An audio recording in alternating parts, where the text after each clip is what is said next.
border. The top things about the Biden administration's border policy that make you say, WTF. Kamala Harris, one job. She had one job. Now, when you're vice president, you essentially have two duties, and they're not really even a job. It's sit where you're told and don't die.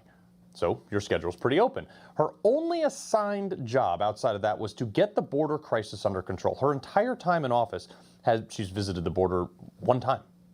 It was also almost 1,000 miles away from the crisis point. Can you imagine if a COO of a company, which is essentially what the vice president is chief operating officer, could be this inept? Imagine if a COO was this inept. The board of the directors would 100% fire her, but not in the government. Now, the Biden administration currently has a 25-year record high of migrants crossing into America illegally. Don't worry, though. Kamala's response was to ban horseback patrols because, they thought the reins on horses were whips. Right. You didn't know? Upon becoming a CBP officer, Indiana Jones himself issues you your own personal whip. I mean, we now live in a world that, and Ben Shapiro said this on his podcast best today, in the Biden administration, there are no consequences for drone striking children and aid workers, but if you are photographed with the reins of your horse misrepresented by an elite media that know nothing about riding a horse, you will be put on administrative leave. Folks, as a SEAL, I was court-martialed for allegedly punching a terrorist in the face that tried to shoot me. There was zero evidence of any wrongdoing. We were all acquitted. But that was rooted in an allegation of a known high-profile terrorist responsible for killing hundreds of Americans when Biden was the vice president. It's telling that this administration can drone strike aid workers and their children, and no one's even so much as reprimanded. I mean, what world do we live in? One of the third things that's going on wrong with the border right now, this is probably one of the most shocking displays of incompetence in the administration. Secretary Mayorkas was grilled by the Senate about numbers of Haitians. And I want some numbers here. So again, 1.3 million people. How many people have been returned? How many people are being detained?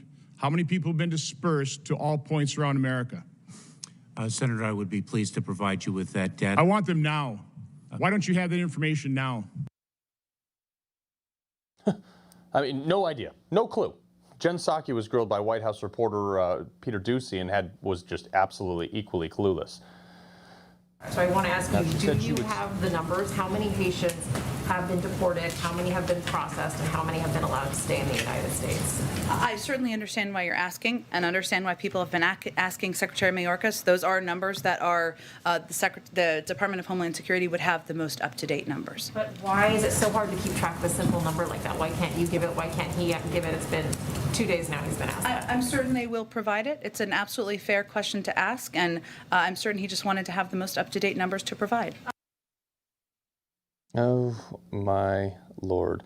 I mean, she said she would circle back on this. It's been 24 hours and still no answers since that exchange. No idea. They don't have a single estimate. I mean, this is their job. It's shocking to me. Another one. The Afghan refugees, only about 10% of these folks were SIV, the special immigration visa recipients. The rest, who knows? We can't vet them because they don't exactly have any digital footprint or a DMV on the corner of, Afghan Street. I mean, much of their population over there has no footprint and no verifiable ability anywhere. But they brought them here anyway, and I bet they aren't sending them back. We already know that they have been a few folks in those ranks that are on the terror watch list. Hey, what could go wrong with 40,000 more folks we know nothing about entering our country? And all this while, we left Americans behind. Oh, lastly, the kids are still in cages.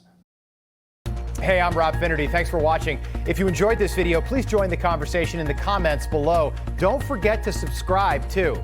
Hit the bell icon to be alerted to breaking news. And remember, there's a whole lot more on Newsmax TV, America's fastest growing cable news network. Newsmax TV, we're real news for real people.